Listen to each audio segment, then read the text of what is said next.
پاکستان میں اسرائیل کے بارے میں جب بھی گفتگو ہوتی ہے تو اہل علم و دانشور اپنے اپنے مکانوں سے باہر نکلتے ہیں اور اسرائیل کی حمایت اور مخالفت میں کھل کر لکھتے اور بولتے ہیں، اور دونوں اطراف سے اسرائیل کو تسلیم کرنے اور نہ کرنے کے مطالبات پر برابر روشنی ڈالی جاتی ہے۔ تاریخ کے اوراق الٹ پلٹ کر نتائج کی بھرمار لگا دی جاتی ہے۔ حالات حاضرہ کو بھی سامنے رکھا جاتا ہے تاکہ مطالبات کو مزید زوراور بنایا جا سکے۔ سائنسی اور اقتصادی معاملات میں تعلقات کی اہمیت اور افادیت بڑھا دی جاتی ہے۔ خصائص کو نقائص اور نقائص کو خصائص میں بھی شامل کرنے کی کہیں کہیں کوشش ہوتی ہے۔ اسرائیل کے ساتھ تعلقات استوار کرنے کی صورت میں ہمارے ملک کو کیا اقتصادی فوائد مل سکتے ہیں اور اس کے مثبت پہلوؤں کو سامنے لایا جاتا ہے۔ دوسری صورت میں اسرائیل بھارت گٹھ جوڑ ہماری اسٹریٹجک صورتحال کے لیے کن خطرات اور مضمرات کا حامل ہو سکتا ہے یہ بتایا جاتا ہے۔ الغرض موقع محل دیکھتے ہوئے اہل دانشور اپنی بصیرت سے ممکن حد تک کے دلائل، لاجک، تاریخی حقائق سمیت تمام چیزیں زیر بحث لاتے ہیں، جس سے نوجوانوں اور کچے ذہن والے لوگوں میں ابہام اور سوال پیدا ہو جاتا ہے کہ ہمیں اسرائیل کو تسلیم کرنے میں آخر حرج ہی کیا ہے، جبکہ تسلیم کرنے میں فائدے ہی فائدے ہیں۔ تو بات یہ ہے کہ اسرائیل کو تسلیم کرنے سے فوائد بھی ہیں اور تسلیم نہ کرنے سے نقصانات بھی ہیں، مگر سوال یہ ہے کہ کیا ہم اسرائیل کو اپنے ذاتی فائدے یا نقصان کی نظر دیکھتے ہیں یا معاملہ کوئی اور ہے؟ یقیناً معاملہ کوئی اور ہے، اور اسی معاملے سے عوام کو دور کرنے کے لیے سازشیں ہو رہی ہیں، ٹاک شوز اور سوشل میڈیا پر بحث ہو رہی ہے، اور اسرائیل کو تسلیم کرنے کے فوائد پر اور نہ تسلیم کرنے کے نقصانات پر ہی بات کی جاتی ہے۔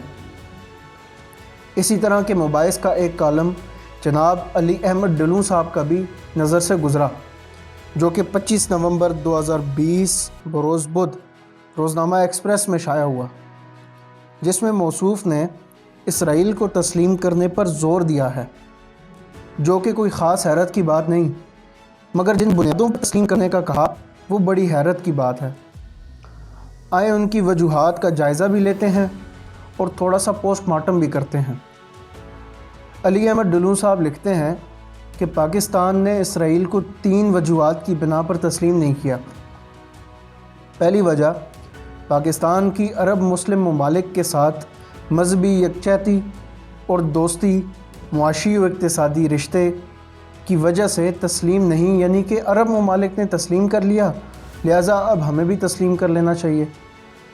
دوسری وجہ دنیا بھر میں سخت گیر مسلم تنظیموں کی جانب سے منفی رد عمل کا خدشہ۔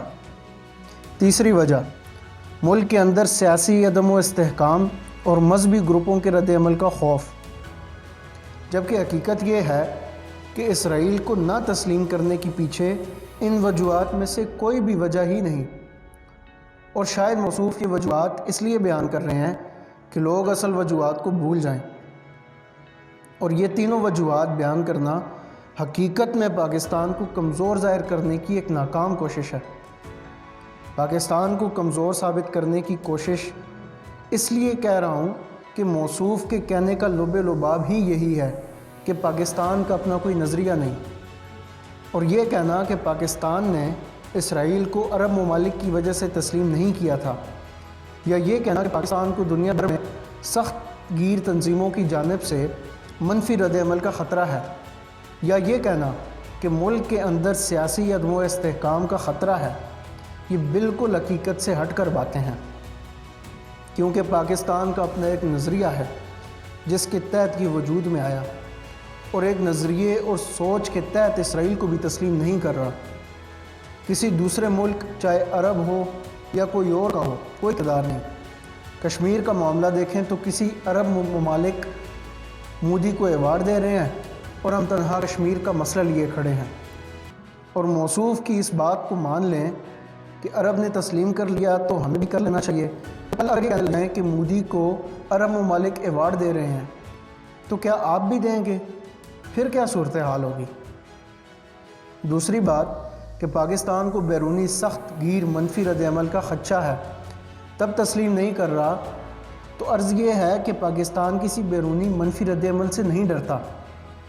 اگر ڈرتا ہوتا تو انڈیا سے ڈر جاتا، یہودیوں اور صہیونیوں کی سازشوں سے ڈر جاتا۔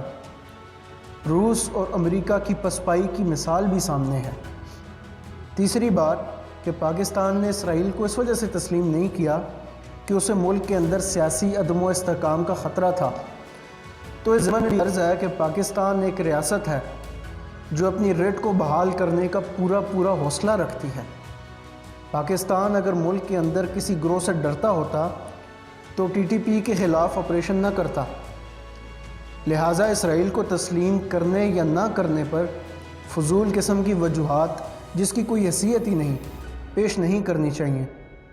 اسرائیل کو تسلیم نہ کرنے کے پیچھے پاکستان کے پاس مضبوط دلائل اور وجوہات ہیں جو نظریاتی پہلو بھی رکھتے ہیں، مذہبی پہلو بھی رکھتے ہیں، بین الاقوامی قانونی پہلو بھی رکھتے ہیں اور اخلاقی اور تاریخی پہلو بھی رکھتے ہیں، جن کا ذکر یہاں کرنا مناسب نہیں، کیونکہ ان وجوہات کا علی احمد ڈھلو صاحب نے کوئی ذکر نہیں کیا۔ اگر ان پر کوئی نقطہ اٹھاتے تو ضرور جواب دیا جاتا۔